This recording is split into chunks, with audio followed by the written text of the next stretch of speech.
So a couple of things we need to do. Okay, so now we're live on Facebook, I guess, right? There you go. Perfect.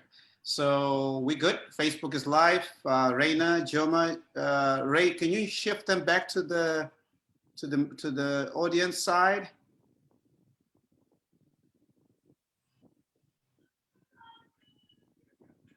Can you hear me? Yeah, you're already in the audience. Perfect. Okay, so we can go ahead and open the room, and we can play the introduction video while the room opens, and then within the next 3 minutes we can kick off the schedule.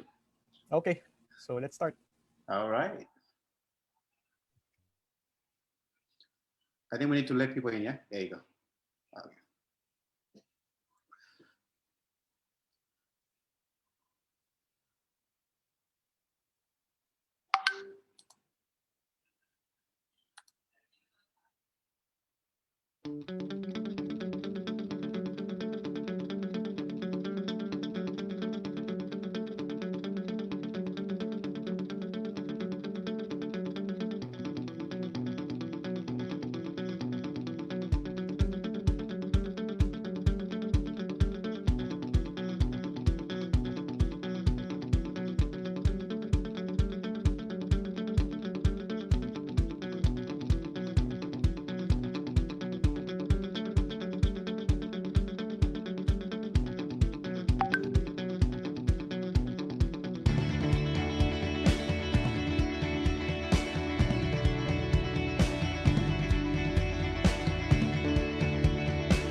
In today's world, building a competitive human capital is key. Hence, a transformative learning experience is a must. At ProSpark, we transform learning. We understand that every individual within every organization is unique with their own characteristics and training needs. Partner with us, and we will provide you a complete end-to-end tailor-made solution for your learning experience.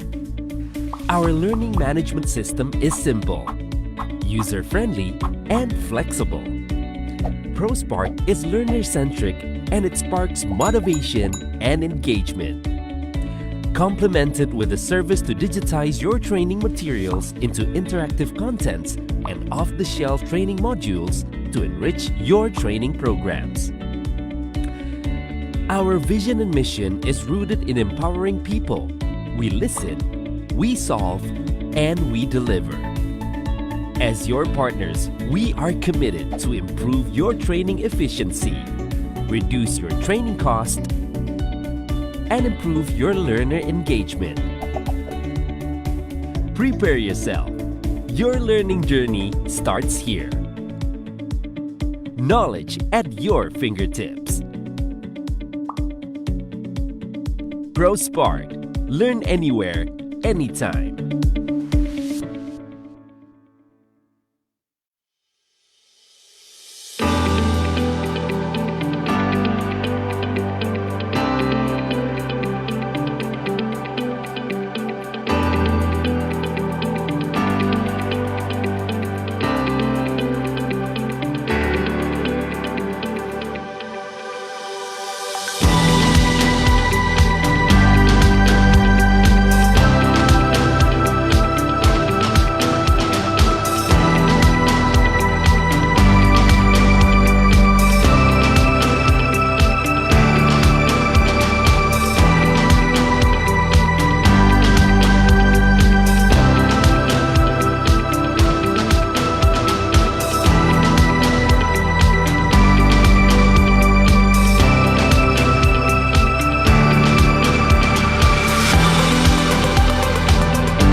Okay, so good afternoon, everyone. So it's 5 o'clock. So it's time for the spot. So my name is Ray Tadeo from the Learning Innovation Hub, Philippines, and I would like to introduce my good friend, Alpha. Alpha, please introduce yourself. Hello, everybody. My name is Alpha. I am the founder and the CEO of ProSpark.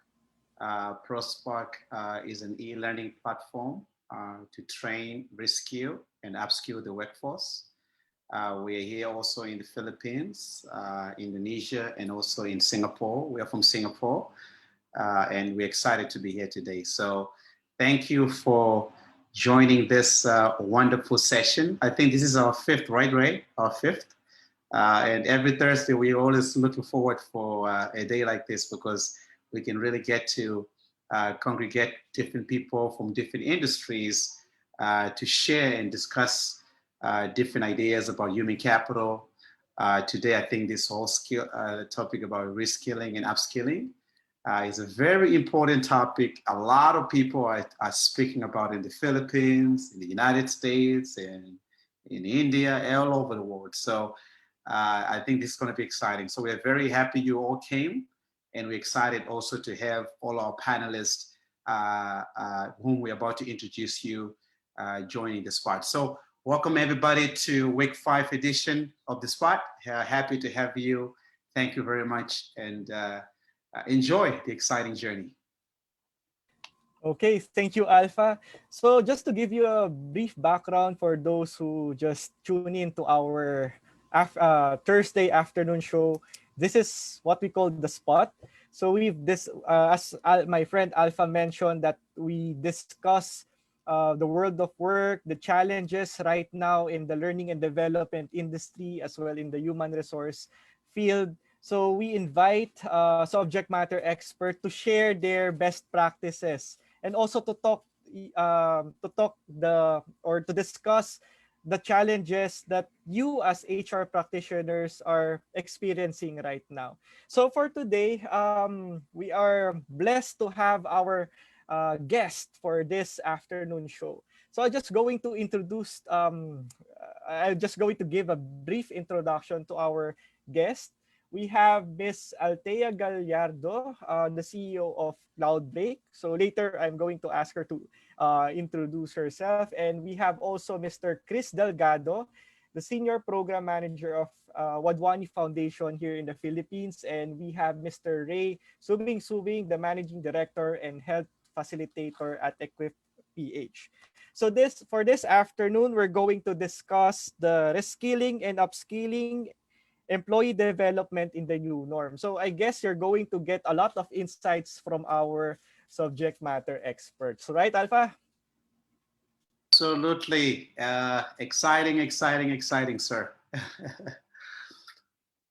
Okay, so right now, we'll just call in our first panelist, Miss Altea Gallardo, to please introduce herself. Miss Altea, the platform is yours. Thank you so much, Ray and Alpha. I think we have more coming in for admission in the session. Good afternoon once again, and thank you so much for having me. It's such an honor to be here at on the spot, right? Uh, I would like to be able to share with everybody any insights that might be of value to you. So thank you so much for having me. I have been in the industry for over 2 decades now, specializing in leadership and an HR practitioner as well. Um, I have been in the services and technology space, and just recently we've co-founded Cloudbreak Inc. It is a business solutions company specializing in business advisory and HR advisory as well. Currently, I'm also with Dover Business Services as a transition manager in the finance services space. So I believe some of you guys are in the finance services space. So I hope I'd be able to share in any insights to you guys. Thank you so much for that, Ray. Thank you. Thank you, Miss Altea. Welcome to the spot. And next is our my good friend, Mr. Chris Delgado from Wadwani Foundation. Sir Chris. Please Hi. introduce yourself. Thanks, Bro Ray. Good afternoon, everyone. I'm Chris Delgado. I'm currently the country director of Wadwani Foundation in the Philippines. Wadwani Foundation is a Silicon Valley-based foundation founded by Dr. Ramesh Wadwani. He's a serial entrepreneur based in Silicon Valley. Our key mission is to do is job creation and job fulfillment, and I'll talk more about that later on as we go on discussing the topic on skilling and reskilling. I've been both in the entrepreneurship ecosystem, business development, sales, and microfinance enterprise development for the past 25 years. And my my work right now with the foundation of Odwani is actually like a crowning glory for me because I've now come back to the academy as well. No, I've gone into profit and profit banking sectors, both locally and internationally, and it's a way of me. It's a way for me to give back, sort of, right now because I'm in partnership with schools, with and also with like-minded partners like ECOP, for instance, and Philippine Chamber of Commerce to really help in terms of 21st century skilling and other programs to help employees shine in their workplace. So looking forward to a fruitful discussion later on. Okay, thank you, Bro Chris. So I guess we're going to learn a lot from you with regards to upscaling and reskilling. Of course, the 21st century skills. And lastly, Mr. Ray Subing Subing. Sir, please introduce yourself.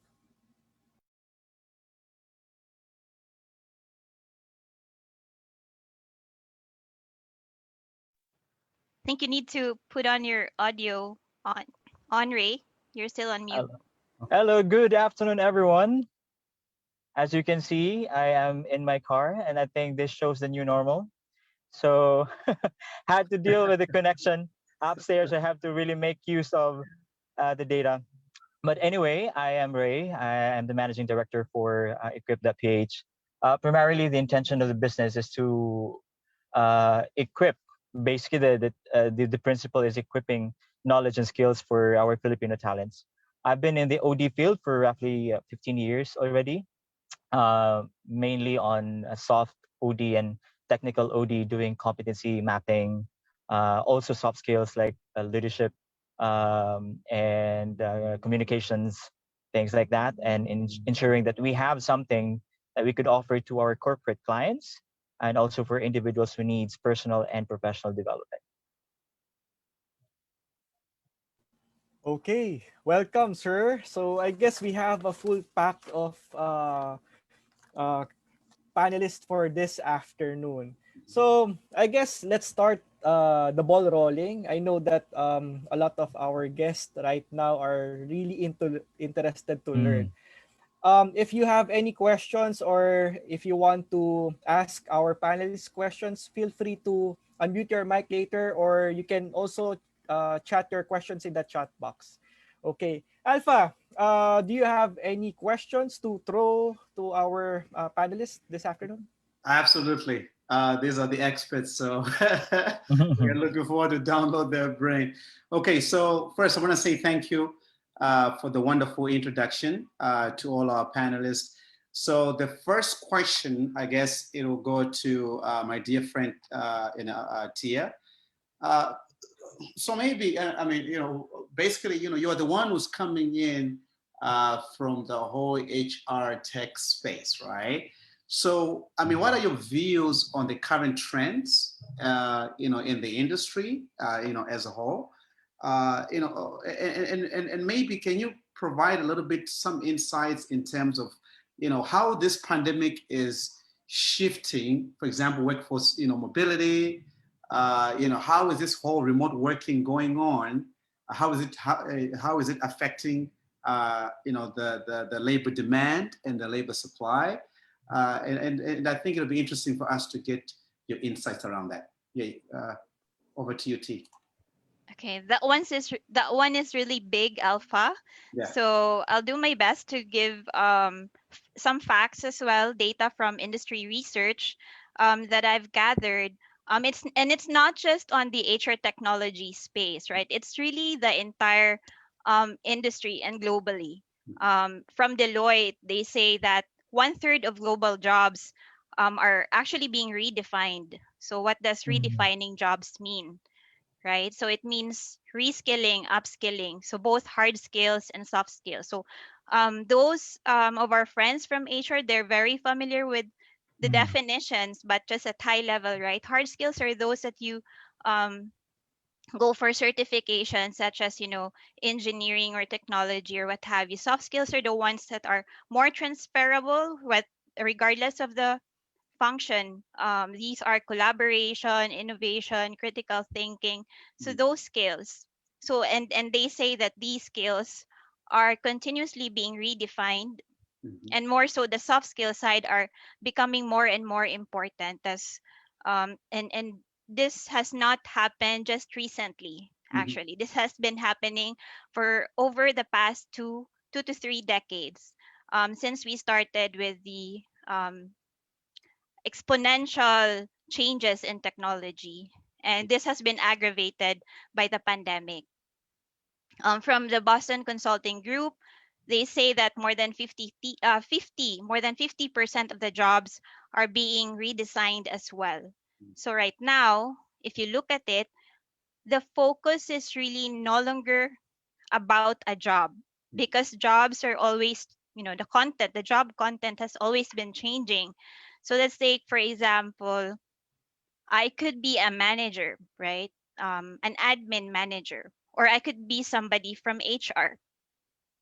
But if I look at the skills that I need to learn, I don't just learn HR skills. Mhm. I don't just learn management skills. I also need, nowadays, I also need how to learn the digital platforms. I have to learn more technology. I have to understand data analytics or business intelligence.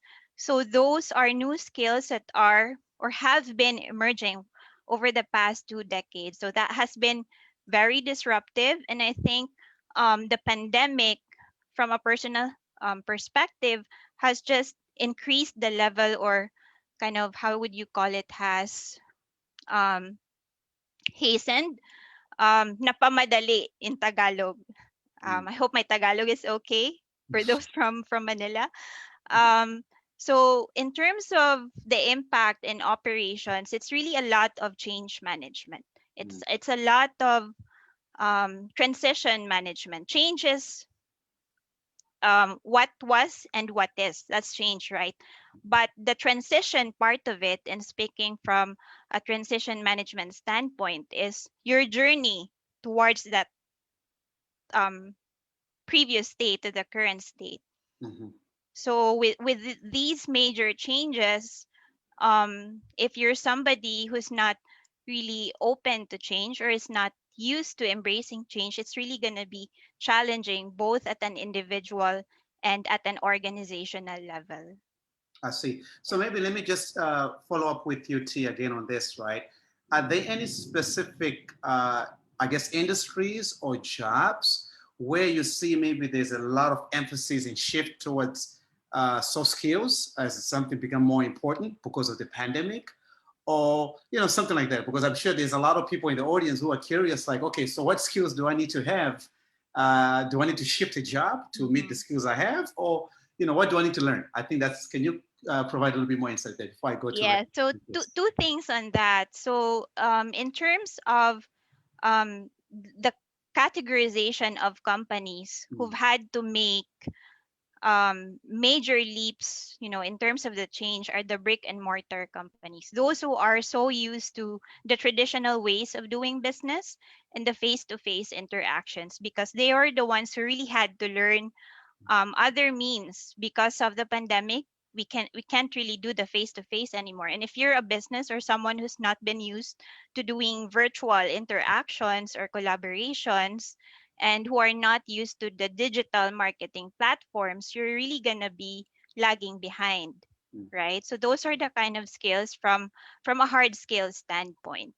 I can be a CEO in a company, but I'm always in my office. So I'm not used to virtual, or I'm not comfortable being videoed, right? I mean, I'd like for us to have a very candid and honest conversations because it's real.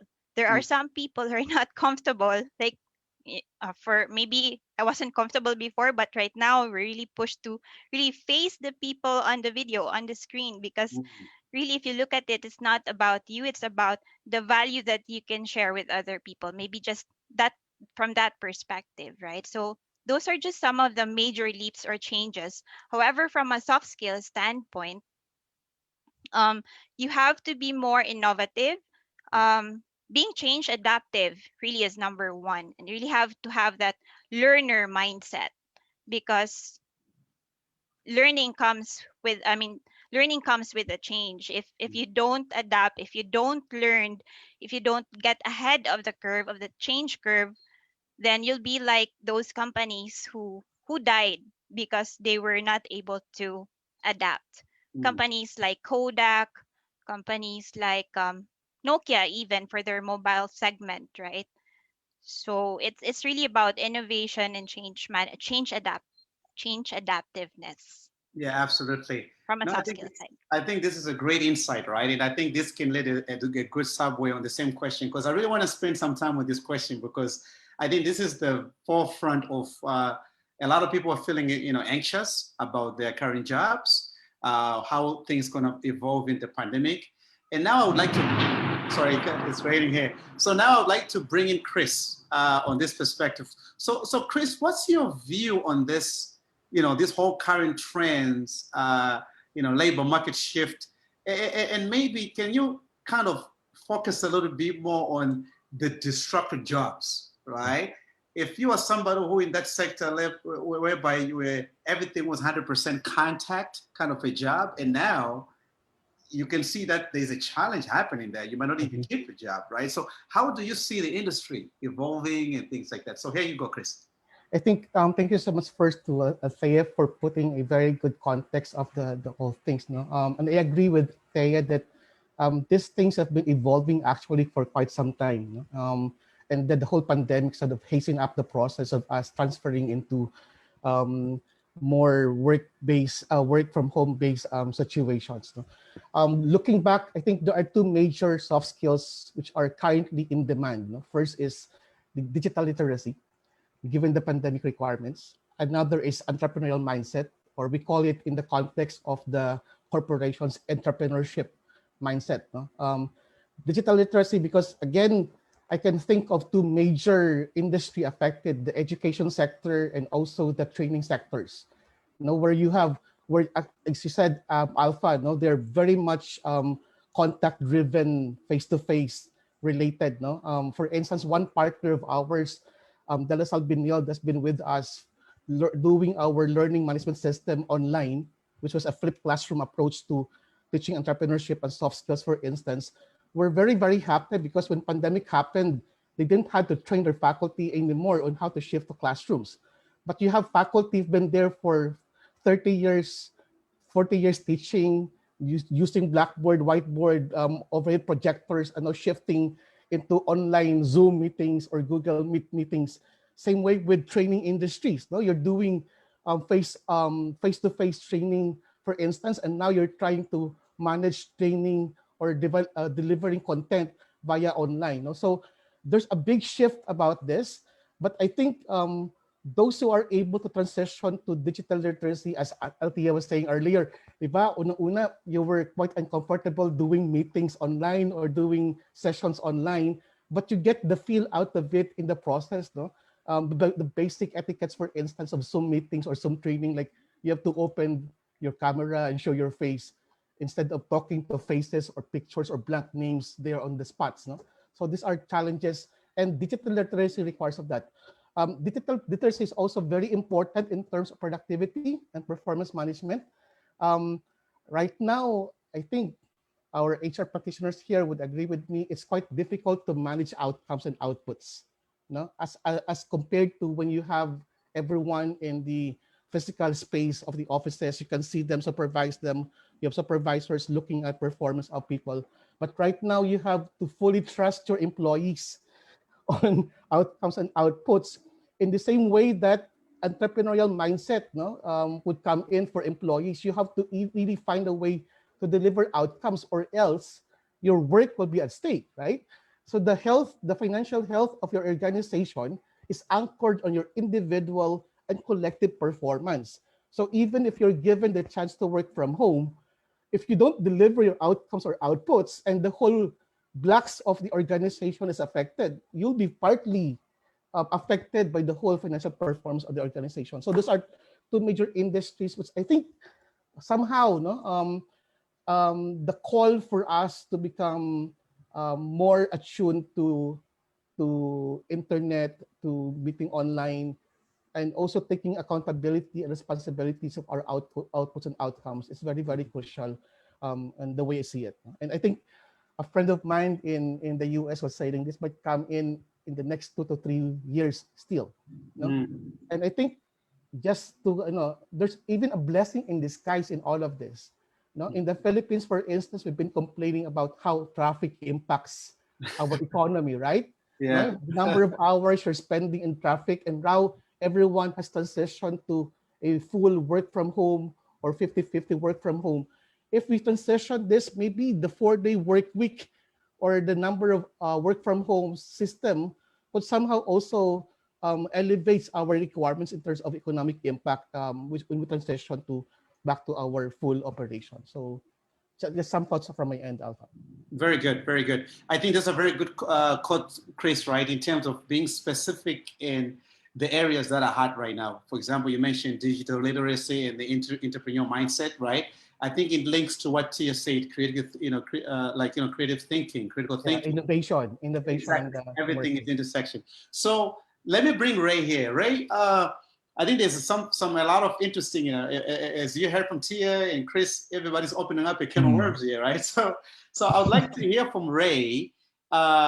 Quickly, Ray, you are the one who on the forefront, I'm sure, of training and educating people, companies, and people almost on every other day. Can you talk about maybe the industries that can never survive in this turmoil, right? And what are some of the things you're doing, Ray, I guess, to keep those people motivated? Or how have you changed your business process or your business approach to accommodate this nightmare other companies are facing?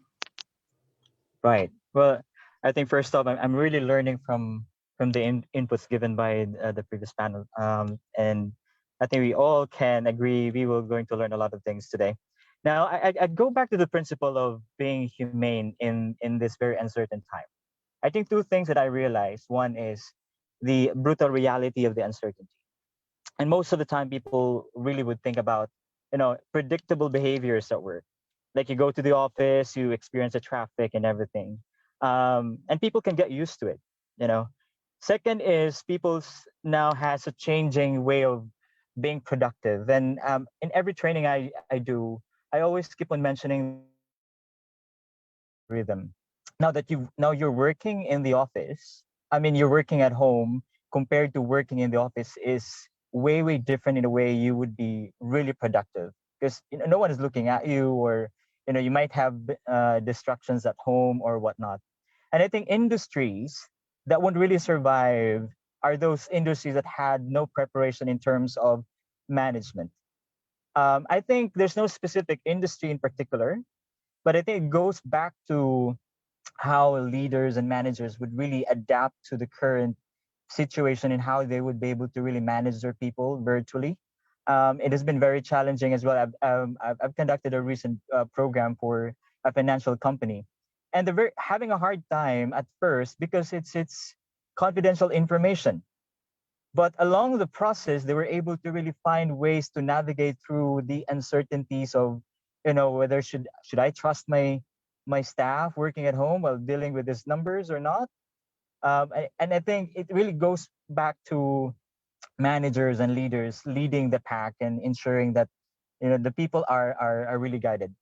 Now, I mentioned about brutal reality of the uncertainty because people nowadays are totally affected mentally, and industries that also did not focus on providing guidance and support to the mental health condition of their employees, whether seen, unseen, unexplored, or unexplored. They would really have to do a little bit of assessment as well. Um, Like for example, a company would hire new talents and not assessing really well whether they're really good at working from home. But if there's any, if the question is really looking at the industry that won't really survive, no specific industry, I would say, at this point in time. Mm. I think any industry uh, will or will not survive unless given attention on the management aspect and leadership side as well. I think this is very interesting, Ray. This I think we can spend the whole 2 hours on one question. Yeah. I love the question. I really No, it, right? re- So, it really resonates because a recent workshop I did. I just want to share with you. mm, And that one thing, the financial industry are totally at the brink of really thinking: should we provide, work from home tools to our employees, or reduce the headcount? Now, it's a critical management decision. You really have to think one logical side and one people side. mm. Logical aspect is on the business, and the other one is, I'll lose my people. So what will happen with my people? So and that goes to other organizations as well. So really, that's why I call this brutal reality of the uncertainty, because you really have to adapt and see how your people would navigate through this trying times. Absolutely. And I think, just to look at the audience, there's been some interesting comments in the chat on the side.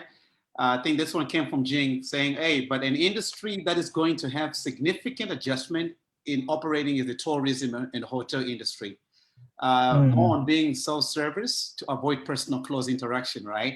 I think it comes Mm. back to the question I had, and I think Ray and all of your panelists, you really touched on this. Like, there are some industries we know that they're just going to have to change no matter what, Yep. and I don't think they'll ever be the same, right? Mm. I remember reading this report on McKinsey. They actually outlined the top 5 industries that are completely gone, like example of specific subsectors that they will never survive the whole pandemic, right? So Mhm. it's quite interesting, right? I mean, if you see what's happening in the tourism industry and also on the real estate.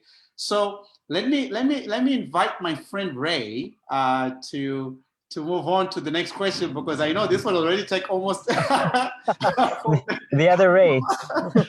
we must Okay. all stay on one question, right? So Yeah. go Interesting ahead, Ray. question. Yeah, it's an interesting question. Actually, I was thinking about upskilling workers to better save the industry, because I know that employers have this option to retrench people. A lot Mm. of unemployment right now here in the Philippines. I guess we're reaching at least 10 million unemployed, including the overseas Filipino workers. But some of the employers, they have this reskilling. So instead of terminating those people, they think of a position in a certain company where they can put those kind of people. So I would like to ask the panelists if what are your thoughts about um, upskilling workers during this pandemic. So how do you upskill workers or reskill workers in this trying time? So what are your experience? So I guess let's start with Tokayo Ray. So let's go the other way around. Okay, Ray, please. All right, sure. I think I love the question as well because this is exactly what I'm doing. So uh, when the pandemic really, you know, has really taken its toll to every one of us, people think that learning and development is going to be obsolete because there's no face-to-face training. And surprisingly, where the digital world came in a flash, and now we have more e-learning companies sprouting like mushrooms outside, and really providing this virtual environment for people to keep learning. And I think one of the things that we need to focus on this time when it comes to risk killing is first whether people are ready for a long term or short term effect of COVID.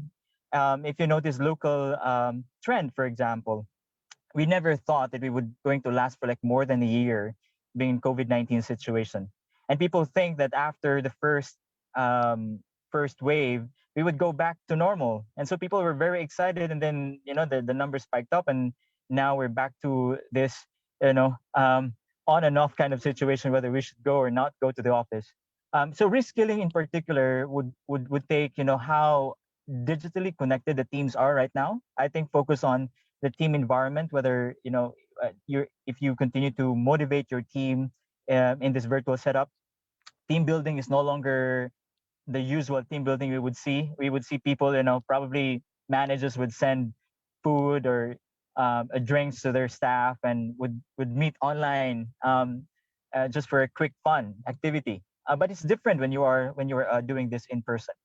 What we're doing right now is to continually engage companies that really are looking for this virtual engagement programs because it's highly important. We know that human dynamics, especially when you look at behavioral observation, it is highly impactful to do upskilling program like mentoring one-on-one with them, like really in the day-to-day operations. But now mentoring and coaching, for example, has gone in a different paradigm where you would really have to talk to them virtually and you don't even know whether they're applying it behaviorally, right? So you can only rely on the outcome.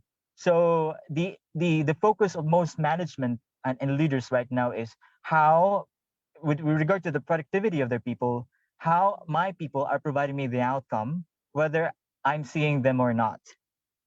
So the other soft side of it is really trusting your people. So aside from continually providing them the support on the functional areas at work, whether you need to mentor or coach them, but you also have to provide them the full trust. And going back, just to add a little bit on that one, on the productive rhythm that I mentioned, and I wanted to share this because managers would always think that their staff are always available when they're working from home because it's easy access to your computers.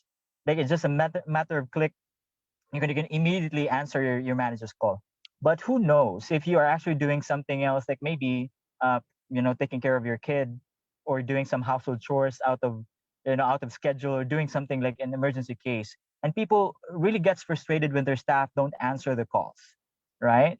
And I'm advocating this because this is one way for us to also provide a trusting relationship with our staff, that we do have different productive rhythm now that we are in this COVID-19 situation. If it's going to be long term, then I think people will always and must always learn to adapt to this kind of setup. Okay, thank you. So I guess the big word here, Ray, is trusting. We need to trust our employees right now because we, unlike before when we are in the office, we can see our employees, but right now we don't know if they're sleeping or sometimes they're doing Yes. other things.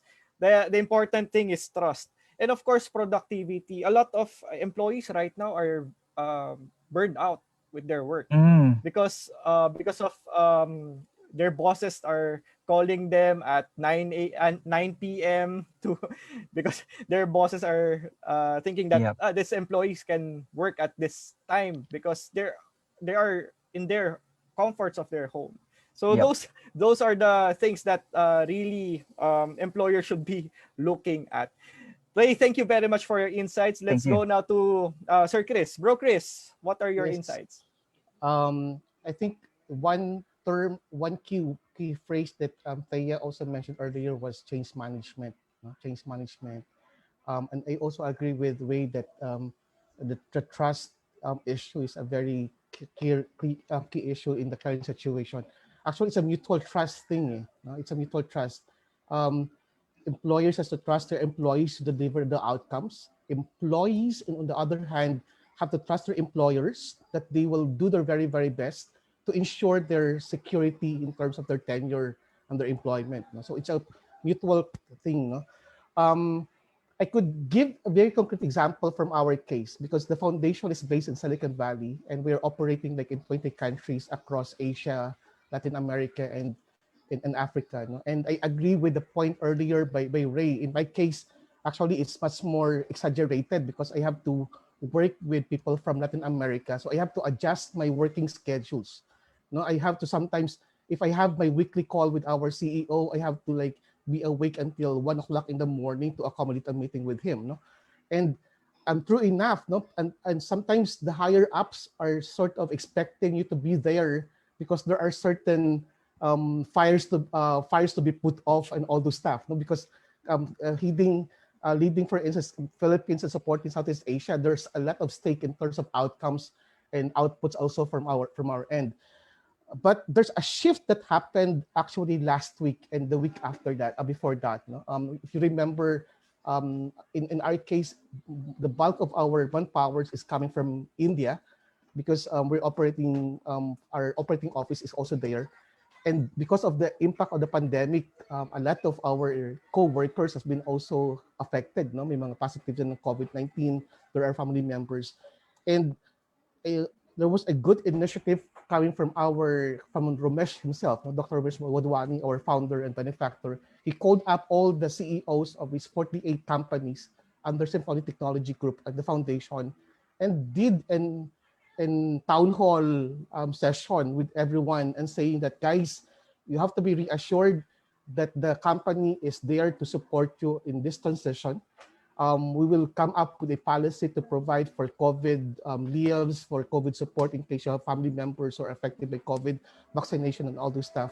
But what came in very strong, I think, in our case, is that Ramesh saying that, look, guys, we will need to put on hold our monthly, quarterly performance evaluations, no? Because we're guys, if you're coming from a Silicon Valley perspective, these are database data performing management. And he was saying, look, I'm willing to sort of find a way to transition the financials of the company and the foundation just to be sensitive of the current situation of you and your family. No? So we moved ng konti yung performance management system towards the fourth quarter of this year. But I think currently, if you're asking me the impact of the pandemic, more and more companies has to dwell towards this. No, we need to go beyond our means. We need to go beyond our capacities, and we have to ensure that, sabi nga ni Ray kanina, we have to ensure that our mental health is still totally balanced. No, because you're thinking of your family members' safety. You're thinking of your jobs, losing your job or whatever. So there has to be a very strong strike balance call for balancing act here. But the bottom line, guys, is really change management. It's us finding a way to cope with this and help each other and make everyone feel that we are together in this situation, and together we can overcome this. No? I think that's the kind of message that employees should give, and employees are also affirming and committing to their employers. Now we will give our very best to ensure that the outcomes happens. Thank you. That was nice. Basically, there's nothing permanent in this world except change. So I guess that's the keyword from that. And also, it's very important to have the support of the management. In upskilling employees, the management should give their 200% support on that. Yes. So now I would like to invite Althea to give her points on that topic, on that question. Yes, and now it'll be my turn to piggyback on what Chris said. So from change management is only successful if it has the top leadership support. I mean, you'll find that in any business case or um, any um, any companies who have gone through major changes successfully. It's always driven from the executive leadership. So what do we mean by that? It has to be coming from whoever is the CEO, or it has to be very clear on the vision. It has to be clearly communicated at a broader business and organizational level. And more so if you are profit driven, right? So anxiety comes from people wondering if they will still have jobs, if they will still get paid, is the company still earning, right? So it has to be very clear from a direction setting standpoint. The responsibility and the duty is with the leadership, the executive team, to really have a very crisp understanding of what that new vision or new direction is. How do we adapt? How do we change our business model in such a way that we would earn and survive in this current situation? At the same time, that will trickle down in terms of the kind of skills from a workforce management planning standpoint. And hello to our HR friends, right? This is now where you do your skill mapping now. Before, we used to call it career blueprinting, right? Or career blueprint mapping. But now, as they say, we should be calling it skills mapping, because it's no longer about what particular job or what particular career should have these skills, but it's really more about what is the vision of the company, what is it driving towards, how is the business model changing to reach that revenue target for the business to survive, and what skills do we need to have, because it's no longer about you because you're the cashier, you should be doing this. I could be the cashier today, but I have to learn skills for digital marketing tomorrow because I have to help the business, market, or I have to learn how to um, use or control a computer or whatever if you're really in that level of non-digital literacy. So those are the kind of, I would say, in the context of how it should be actually operationalized. It should start from the top level. The leader has to give that clear direction, and the people would eventually follow. From an HR perspective, it's not no longer the traditional way of doing HR. It's more of you becoming a real business partner. You have to understand the nature of your business, how it works, what are you actually doing, what's your mission, so that you can be a more effective HR business partner, understanding what skills are required.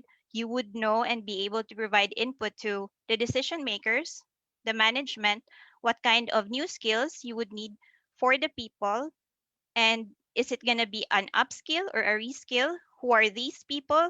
Is the organization ready? If we're not ready, how do we make the organization ready? So you need to have that going back.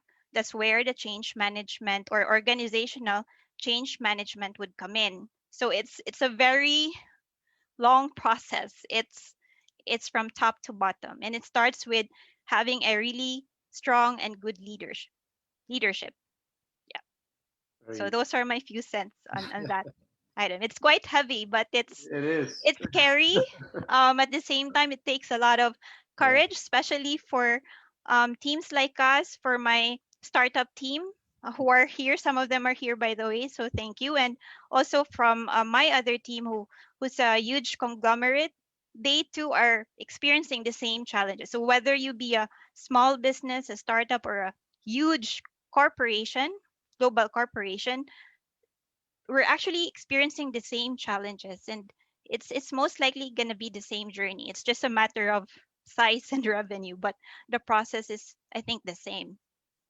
And maybe Ray, let me piggyback something Tia and the rest of the panelists and Chris and Ray actually talked about, right? So I think I keep hearing one of the key things that is nerve-wracking. I mean, nerve-wracking, and something that is one of the biggest things here: change management. I think change management is the biggest nightmare for every organization as of today. Whether you are in tech, mining, manufacturing, tourism, I think this is the biggest nightmare for CEOs across the whole world, not only in the Philippines, right? Even here at ProSpark, we are facing some challenges, even if we're a tech company.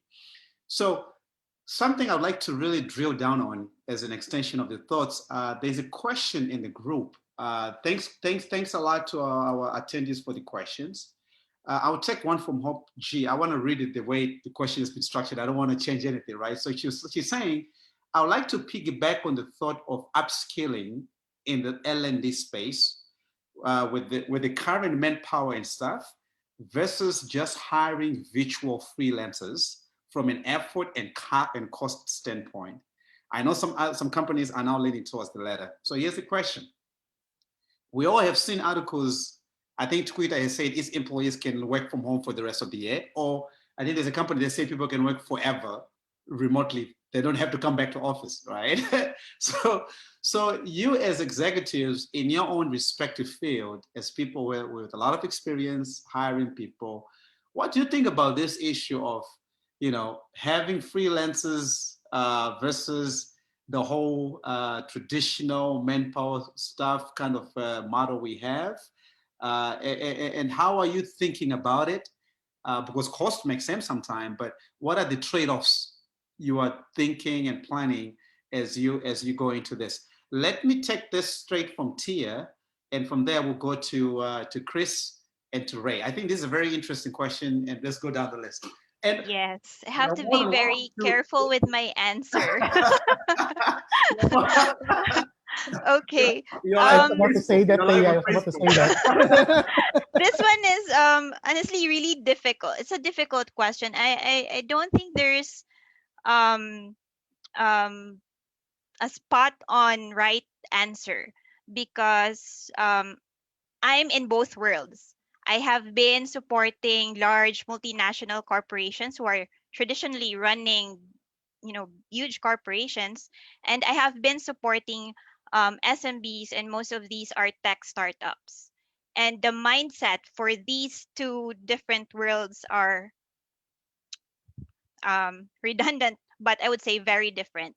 So tech startups, they understand that they have to be very agile, right? So they also use agile in project management, right? So they move very fast and they're very open to innovation, to anything new, as long as it produces outcomes and outputs.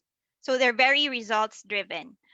They're also not very strict in terms of compliance, the traditional um, um, well in the banking and financial, let's say financial industry, and this has been a challenge for the likes of JP Morgan, who's a big presence in Cebu. When the pandemic started, um, they have what you call the PCI compliance, and they were thinking, how do we let our people work from home when we have this regulatory requirement, right? How do we do that? And the company that I'm currently connected as well, Dover Business Services, they're also a financial services company. The way they managed that was to really consult, regulatory boards and DOLE here in the Philippines, as well as the financial services, for the compliance sector. And it's a new exception to the rule because the pandemic is very new to us. And the good thing is that we were given that exception. We were able to send some folks be able to work from home, but there are really certain roles or functions that really had to go on site. So you would still see companies, mostly banks, right? They still go working on site. But for most tech startups, they're already open. So I think the bigger question now is how do those traditional companies go to that? And it goes the same way with hiring freelancers or regular employees. Um, I think it's a matter of readiness, both from the employer and the employee. There are some employees, especially the newer gen, they prefer more autonomy. As long as I get the job done, I'm good. And if I was your employer, I'd be good with it as well. If I'm a mom, I have kids, I need to be at home, but I'm a spectacular performer, why not, right? As long as there's any um there wouldn't be any, how would you call it, like maybe regulatory or legal stuff that would hinder you from, working from home.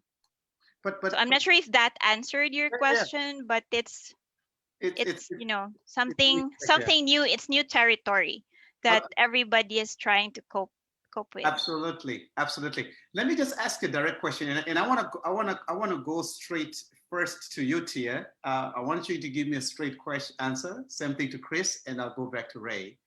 During the pandemic, are you preferring freelancers or you're preferring your traditional employees?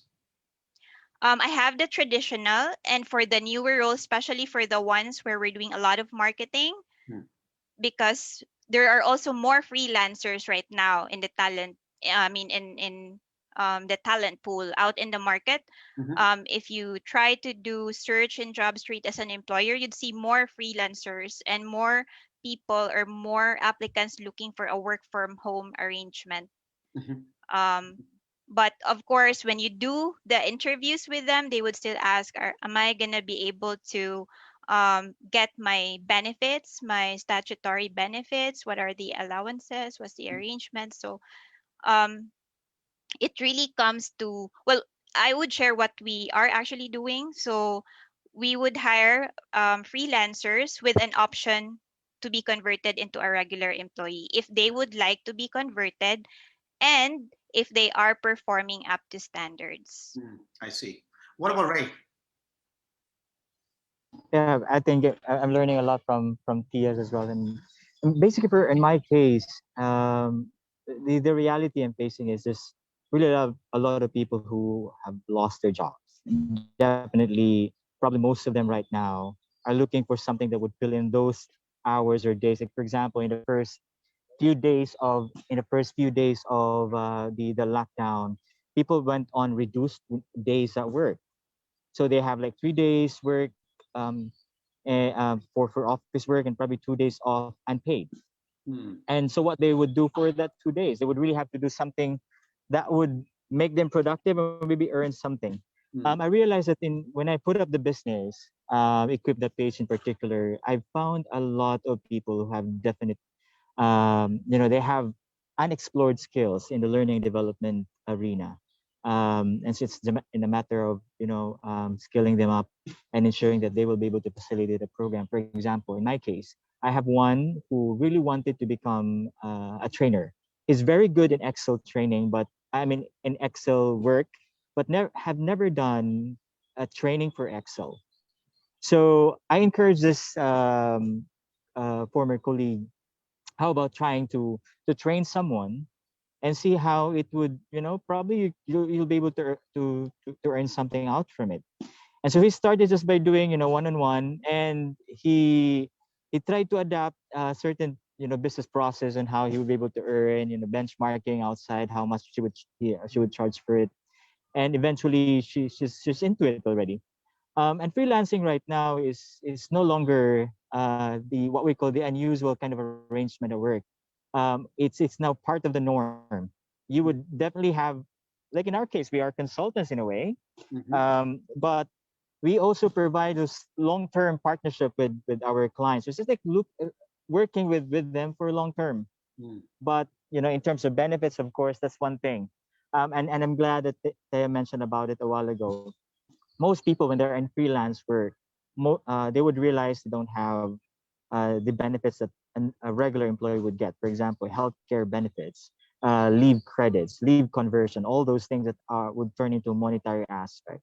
But I'm more into on the other side of the positive side of freelancing. If they wanted to do it and probably spend their own time navigating through whether they would do it or not, and that gives them the free will as well and become more motivated and productive at work. And that leads me to this point where nowadays I think what we have to focus on is going beyond the transactional result Hmm. at work. We want to have someone who is more than transactional, and that would mean being transformational. So from transactional to transformational, the way it would be as if you would see your staff in the office and observing them. So that's from behavioral to results, because you no longer see people the way they would do it, unless they give you the result but by 3 p.m. or 5 p.m. today. And that shows that they are really doing the work, Hmm. right? And freelancers has that kind of skills and capacity, because if the objective is I need to give this result by the end of the day, then I have to do it, because I'm in a freelance work. Otherwise, I won't have this work anymore, Hmm. right? And to tell you honestly, in Equip.ph, I do have a network of freelance trainers and consultants. Mhm. So they are some of them lost their jobs because training and development in the corporate world became, I would say, the least priority in some, if not all, companies. Mhm. Because now companies are focusing on the productivity side of work. So it's now getting into this new normal of doing things rather than learning and continually, investing in learning and development, but eventually they realize that we should still incorporate learning and development into our process. Mm. So I think companies now are so adapting to that one. So I hope I made sense for that one. No, I think Ray, you're Mm. right, because I think, of course, every company had to react to the crisis first, right? Yep. They had to conserve cash to, as what anybody would do. But I think now companies are realize that COVID is here to stay. I think COVID will be with us for even more than 5 years or maybe forever, right? So they have to adjust. So what we also see here at ProSpark is we're starting to see that companies are now investing in classes or courses such as, for example, how to digital transformation in the new norm, like what Chris highlighted before, how to equip your new employees in this remote working environment. So, how do you keep performance at the same standards as it was when you were at the office versus at home? So I think there's a lot of trainings, trainings that are happening in the market. And I'm sure companies are now resizing their balance sheet to address some of those areas. So what I'd like to do is this. It's still in the same realm of the same question, Chris. Of course, right now we're on Zoom. Before, I think 2 years ago, we'll be in person in the room doing this, right? Everybody's drinking coffee and cookies and everything, right? So, with what's happening right now in the market, since we're on the topic of skills, right? We have a person like Ray, an expert in training and with different companies and institutions, and he has an expert in doing it in person, right? And now most of the things he has to do now on Zoom or other channels, right? So what are your thoughts in regards to the whole digital transformation when you think about like a learning management system, like an LMS, Mm-hmm. like e-learning, Mm-hmm. right? What are some of your thoughts in regards to that as the industry is shifting? And how do you think the whole blended learning experience of employees who fit in as the Philippines continue to glide forward? So I'll start with Chris. We go to Tia, and then I would like to get Ray's perspective since he's in the middle of this. Yep. Yeah, before I respond to the next question of Alpha, let me Yes, just give some few please. thoughts also on the former question, because Yes. I think it's a very relevant question, and I would tackle it in the prospect of don't shake the boat. No? Mm. I think that the level of security requires right now is that we have to ensure that our employees are secured with their current work, and the more you shake the boat, the more it would actually impact the business along the way. So although the question, Jane was saying that more of the latter, yung, diba, yung hiring freelancers, I would actually go towards the former of whatever was a setup pre-COVID, for instance, stick with the setup, because there's no change in terms of target or outcomes, right? It's only the means by which you reach the outcomes or target that change. No, before you do the target, you achieve the outcomes of target, maybe physically and doing your sales call and all this stuff. But right now it's more on online. So that's where exactly where our L&D managers should come in and upskill our employees towards navigating your outcomes target or achievement of outcomes and target in a digital world, in an IT world. And I think hats off to all CEOs and owners of companies who have transitioned to that particular scheme very very fast. No? Because again, the name of the game, if you're an entrepreneur, is that you have to be very very resilient and very very lean in the approach and very agile, as Theo was saying, on adapting to the change ahead. No? So I think let's not rock the boat. I would rather that whatever was the setup, no, the more employees you maintain, because these are loyal employees that have been with you for years and years already. And if you only provide them with upskilling, I would sure they would do their very very best to bring in the outcomes. On the next question of that being asked right now by Alpha, I think there's a need as well to upskill our employees in terms of working on collaborative tools, no? Like MS Teams or other tools. No? Um, I would still see that the work is the same, right? The deliverables are the same. It's just the tools we need that has to change. And I know for a fact, as Thea mentioned earlier, you need not to do a mapping of your employee compliments. Okay, maybe the Gen Zs could adapt well in terms of the technology, but those who are in the mid management or even this is, by the way, it's a shame actually that middle managers and senior managers are actually the one having difficulties transitioning to digital meetings. No, if before you're able to do projects, do brainstorming face to face, and you're very effective as a manager to create the outputs and the outcomes or the deliverables and the plans face to face, you will now have to transition to doing the same in a digital environment, no? And that requires again upskilling. So but in my context, I think upskilling is both personal choice and a choice of the company to provide, right? And this is actually where your question comes in, Alpha. No? There are lots of available free learning management system, like what we have, for instance, in Wadwani Foundation, where we have 21st century skills. You can do a full digital or a mix of a flipped classroom approach in learning communication skills, digital literacy, entrepreneurial management, mindset, teamwork, and all this stuff. Marami These are available systems already. So from the standpoint of an employee, actually, if you want to retain your job, you should take initiative to learn new skills. That's one. From a standpoint of an HR or an L&D practitioner, you have to find a way to actually upskill your manpower to adapt to the current call of the times. No, I'd rather invest on my current employees than retrenching them and go back to scratch and get hire freelancer. That's my perspective if I have to take my hat as a CEO or founder. I'd rather invest because for me, trust is important, loyalty is important. People have been with me for years already who knows the ins and out of the business, who has the historical memory of the corporation, are there to deliver. Just to lead them towards navigating the current environment in a manner that you provide them the tools they need to deliver the outcomes and the outputs required of them. So that's my Very, one sense. very good point. I think it's interesting. I think you're living this as an option, and you're living this as more like the emphasis has to be, understanding your current existing infrastructure and how you should be able to adjust to the new norm, right, with the new tools. What about Tia? What do you think about this e-learning space?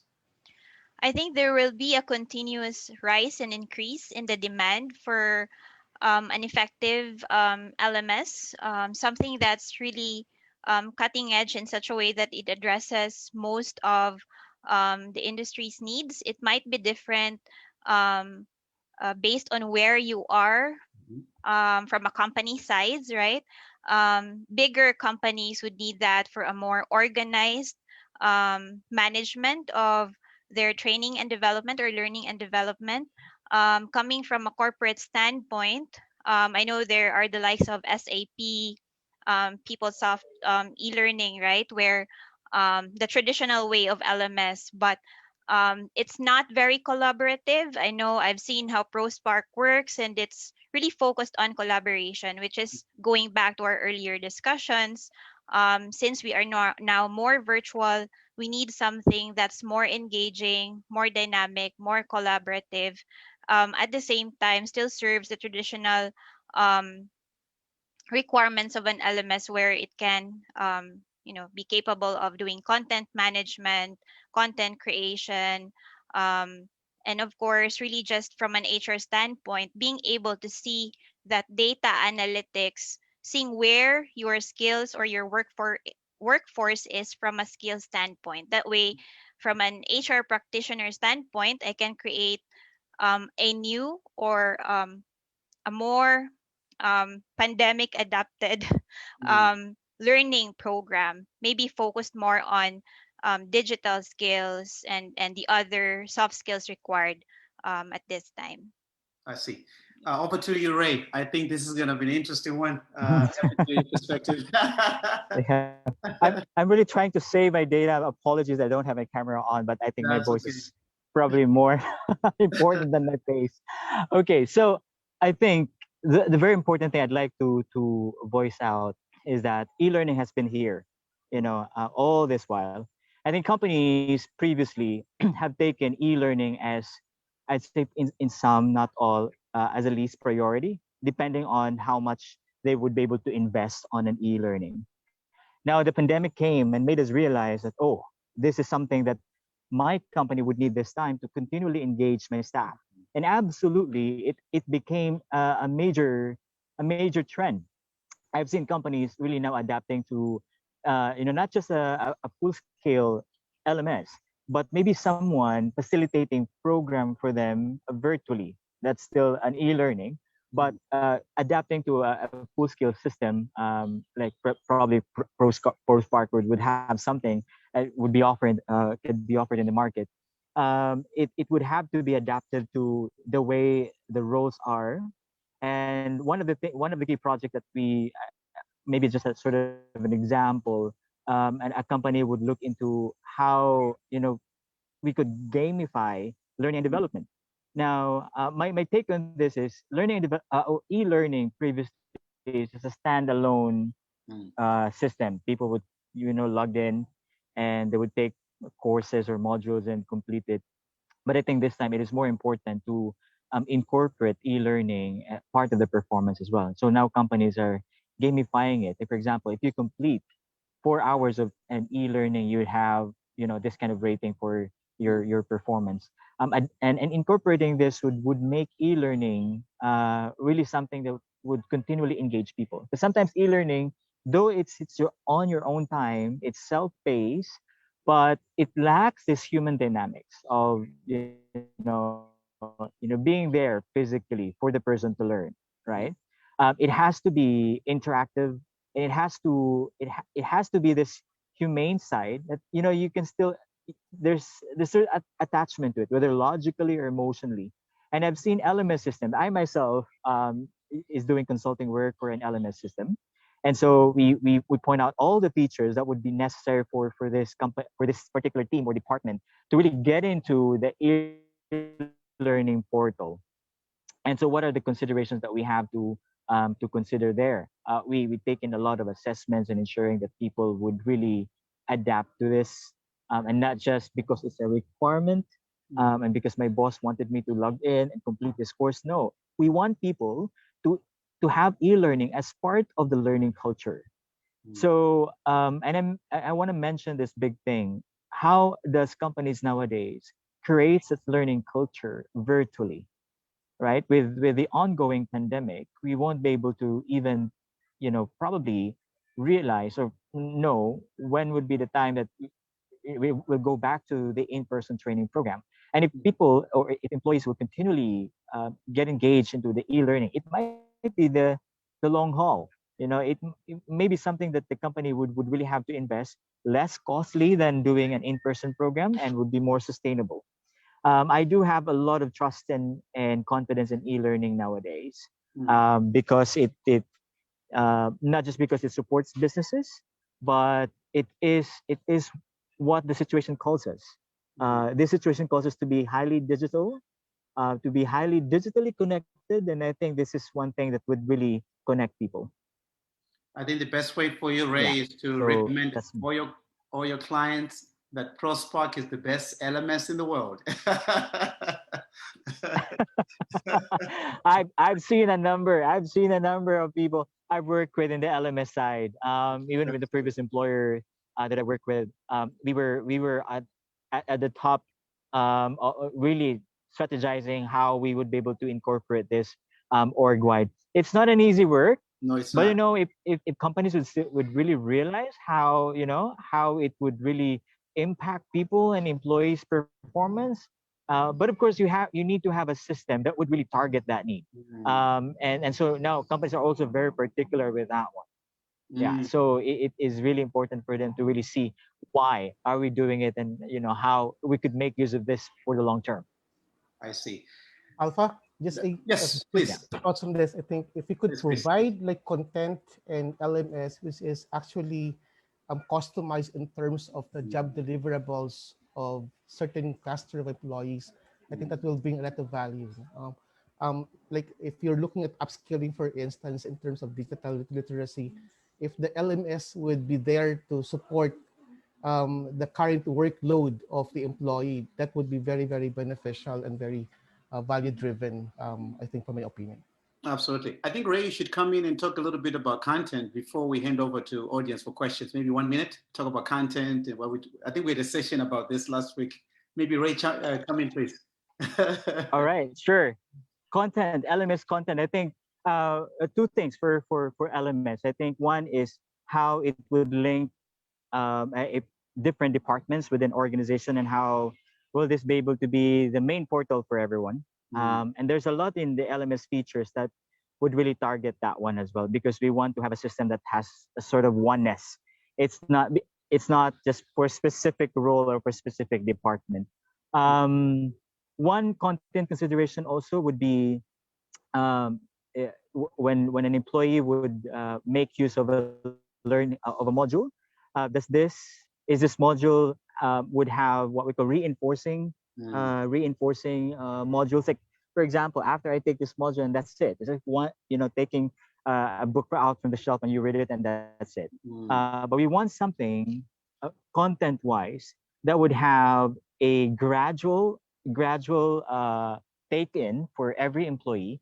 mm, Once they log in, they know that it's a module, but there are reinforcing activities. We call this we have three segments for this one: the pre, during, and post. So pre part would be assessment. During would be the time the employee looks into the content of that module. And there's the post part, which is the application back to the workplace. And I've seen LMS systems as well that actually provides that kind of functionality mm, to give the managers report. So this could be, for example, and maybe a specific content example is um, on the coaching and mentoring side. Let's say a manager or a supervisor would log into the e-learning portal, would look at the principles about coaching and mentoring, learn from there for about an hour or two, depending on how long this e-learning module would be. And after the e-learning class or session done via the e-learning portal, they will be asked to conduct maybe a coaching and mentoring session with a particular staff and create a report from that. And they would have to log in again and send that report to the manager. mm. So again, the outcome and the impact that you want for this e-learning should be there.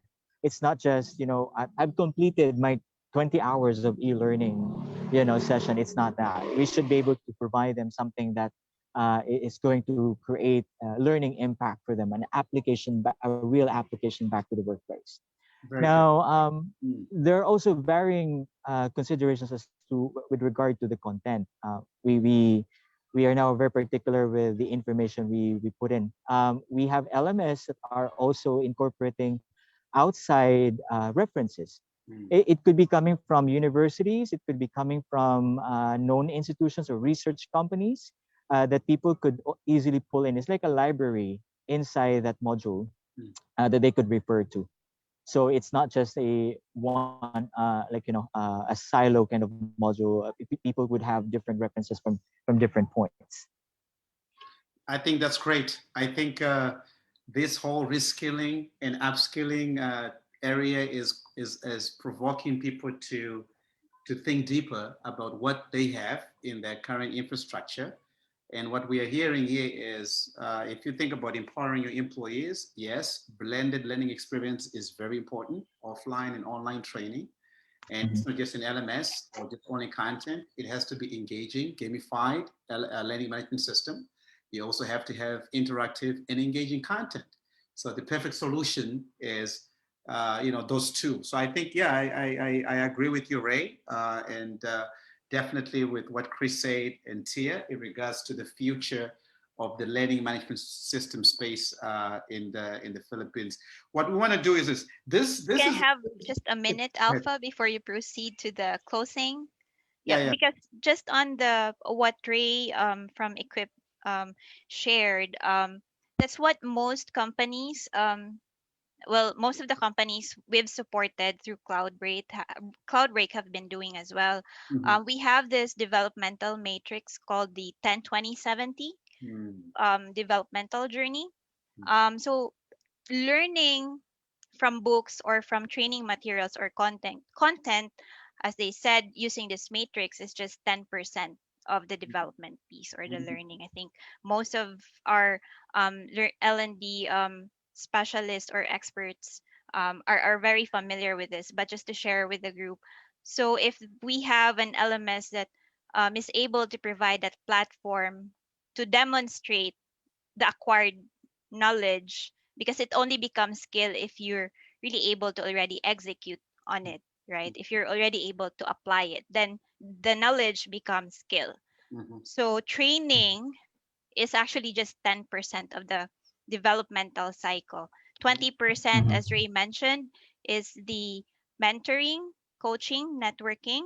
You know, when you best learn if you share the learning, Mm. right? You teach back the learning, or you kind of have that sharing session. So this, like this session, is already 20% of my development, right? Resharing what I've learned. And 70%, which is a big, or the biggest chunk of the developmental cycle, is the application.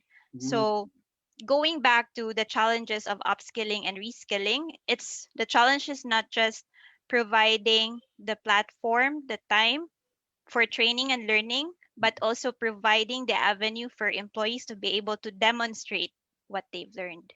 Mm. So for CEOs, for managers, training is just the front end part of the developmental, if we want to get the outcome from the reskilling and upskilling, we need to be able to provide that 70% to the people, which is to demonstrate the skills. Couldn't agree more on that. Absolutely. You can tell there's a lot of experts in here, and I'm just hearing 20%, 10%, 70%. I'm like, oh wait. Okay, so what we need to do, Ray, with my friend Ray, there is we would like to open this up Yeah. for questions. We typically do this for 1 hour, but this topic is completely is a big hard button, and that's why I think it's actually overrunning today. So let's open this up. Any questions from the audience? I know we have a lot of HR directors, managers, practitioners, a couple of managers in here. Would like to get your input or any questions you have. Ray, maybe you can drag this forward, please.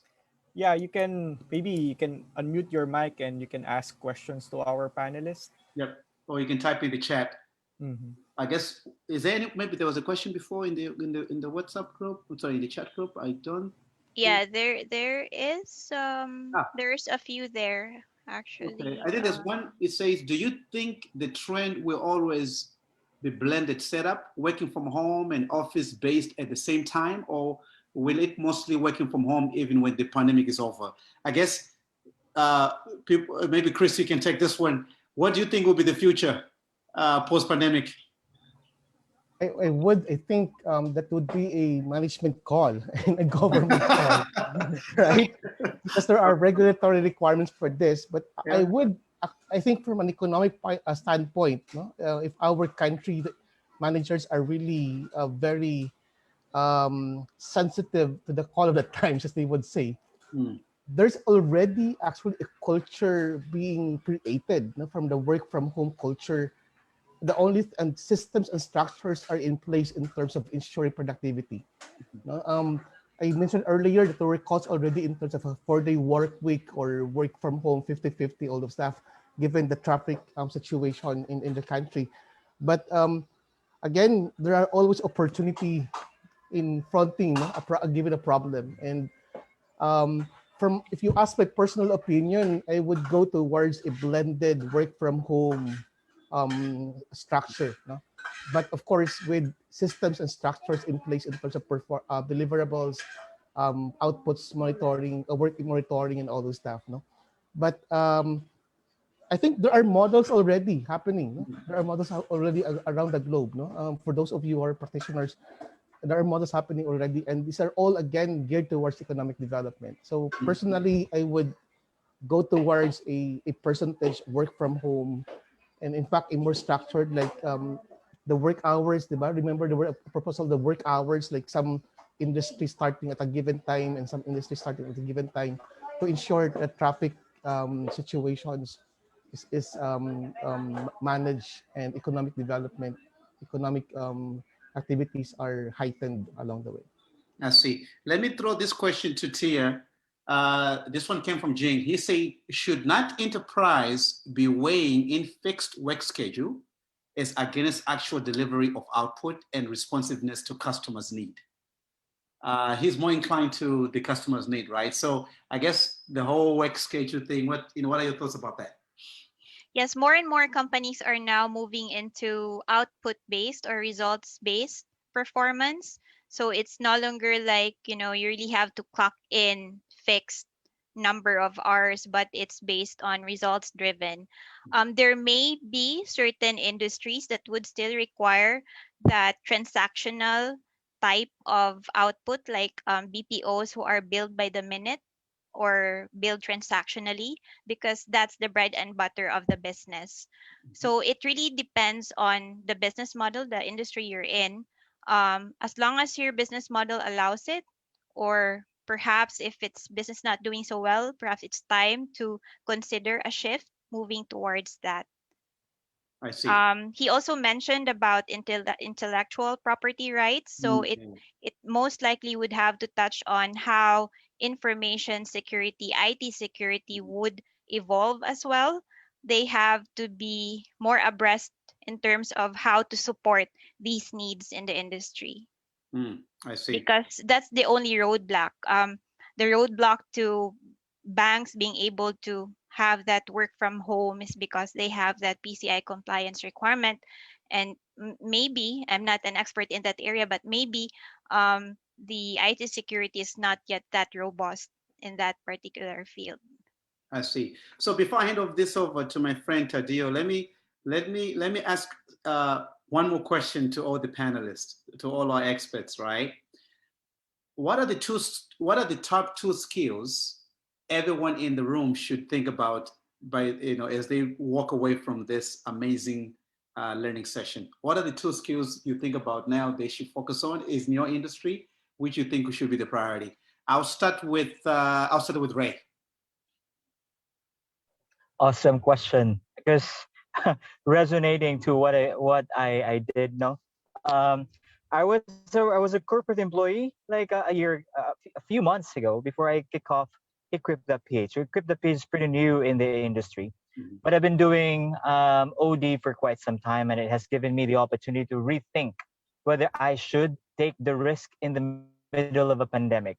So if there's one thing I want to share with the rest of you here, I think never be afraid to take the risk of really looking at or revisiting your skills. If there's something that you can do, maybe a skill that you have not tried doing previously, full scale, maybe there's an opportunity for you to open that for yourself. So I've taken the risk, and so I have equipped that PH, and I think it's been a rewarding experience, maybe a self fulfillment aspect for me as well, because I have to drive myself to really getting the outcome that I want at the end of the day. Second thing is to be highly adaptive to anything that might happen. And adaptability is not just, it's not affected by the outside environment. It's innate. So if you are able to adapt, we look at your capacity to adapt as well. So some people are, probably at this point in time stressed at work, or maybe they're experiencing too much trouble with their supervisors or managers, banging them every hour of the day because they're working from home and even know whether they're getting the outcome or not. Be highly adaptive to this kind of nature, because people would definitely have different ways of approaching the kind of work we have right now. I call this not just the new normal; it is the normal of the decade. So adaptability and taking the risk, but taking the risk with with careful thought, that you would really be able to really get into it successfully, and assessing whether your capability would be at that level that you can really cope up with the situation. Interesting. Very interesting. Uh, Very interesting. I mean, I think it comes back to change management. How do you adapt to this ongoing tsunami happening across the board? It's a very interesting, thoughts. What about my friend Chris? Two focus areas people should walk away thinking Yeah. and focus on. I think I'll cluster the thoughts also of Ray in terms of entrepreneurial mindset Mm, and also attitudes and behavioral skills. No? entrepreneurial mindset, for instance, is a very in demand, I would say, a very relevant skill right now, because the more you create your value to the organization, the more you'll be secured with your employment, as they would say, right? Mhm. At the same time, if you take this kind of mindset where you find a way to ensure that top management are also trusting you with key deliverables that will contribute to the company's health, you know? That's very, very important. Mm. Attitudes and behavioral skills, mainly because, again, this is a very unusual time. No? We are navigating something which is we were not prepared for, Mm. right? And mental health, as they would say, would bring us to the next level. No, regardless if you are at the rank and file position, mid management, senior management, or you're the founder owner of a company, I could empathize with Althea being a startup founder. You know, I'm sure you have your own share of worries and anxieties as well. Mm. But all of this brings down to the kind of mental toughness each and every one of us would have. No? Um, because we have families, no? We have families, we have our own hopes and dreams for our families, and the same way with our teammates and our team leaders, our colleagues, no? And sometimes it takes a lot of mental toughness to be able to transition yourselves in this whole thing. My only hope is that I'm talking to participants right now. We become instruments of hopes. Now we become instruments of hopes in our respective companies. Mhm. HR practitioners and L&D practitioners are the beacons of hopes actually in the company. You know? Mm. And it's always you who are being trusted to ensure that our people feel secured. They deliver outputs and outcomes, and they continue to push forward despite of the limitless insecurities happening around us. So I think that's my own sense of thoughts. Very interesting. Very interesting. Of course, I have a follow up for you, Chris, but maybe we'll take it offline because I think as somebody who's sitting in a corporate environment, right, and they say, how do I learn the entrepreneurial mindset, right? Because I'm only focusing on one project. Maybe my job is just to sell this product. How do I, how do I train for it, right? Is there We any way you can can do talk for 30 we can do seconds? offline alpha. I'll share with you our LMS as well, so you can No, no. reinforce your Maybe help. go ahead and talk about just for 30 seconds, right? Can you provide a little bit of insight? Because I'm sure people I are think thinking, yeah, from the context of the corporate world, it's really more entrepreneurship. I think that's it. it's intrapreneurship. Mm. Because when you talk about entrepreneurship, it's like Mm. exactly the path that Althea is taking up, and even I think Ray, no, launching his own venture. Entrepreneurship is again risk taking, Mm. but the salient points of taking mistake as you know the faster you fail, the faster you learn. Mm. Okay, always focusing on innovation, always finding ways by which the company could actually increase the revenue streams through you. It's from an entrepreneurship perspective, you act not as a cashier, a training, or an LED manager, but you act as if you're the CEO of the corporation, and you are there to ensure that the corporation will thrive, um, um, in regardless of the crisis situation. So Amazing, yeah. amazing thoughts, Chris. I like it. What about my friend here on this one?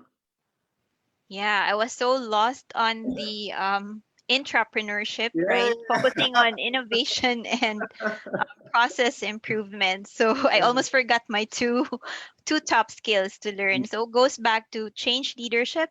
Along with it comes the grit and the mental toughness. So Mm. with change leadership, it would have some of the key behavioral skills that you would need to learn to go through change and transition. So with this ever changing world, I think that's something that would be a Mm. necessary to have. And of course, for most of us who are not very abreast with technology, digital literacy would be on the hard skill side. So I have one soft skill and one hard skill there. Interesting. Thanks, Alpha. Yeah, so before I'm going to hand over back to my brother, Ray, to close this out for us, or any final thoughts. I think, as you all saw today, that this topic requires maybe a vacation on a beautiful island in south of the Philippines to talk about it, because 1 hour is not enough. Sorry if we apologize. We're way above time, but I think it just speaks for itself on the depth and the wealth of the topic, right? And also the concerns of so many companies, so many CEOs, so many startup founders on the skills, right? Even us at ProSpark, we're always looking for talent, right? How do we train people remotely? If I'm to tell you at ProSpark, we haven't even went to office for more than a year, right? More than a year, we haven't been to office, so we're saving rent, but there's a lot of challenges in doing that, right? So we're growing in the Philippines. We need talent, and then how do you bring them board and train them remotely? It's always a challenge, right? And you haven't met them, so that's always a challenge again. But I think Equip the PH is here. exactly right. Welcome to you, right? I think my data is working well now. So exactly finally, right. So finally see you.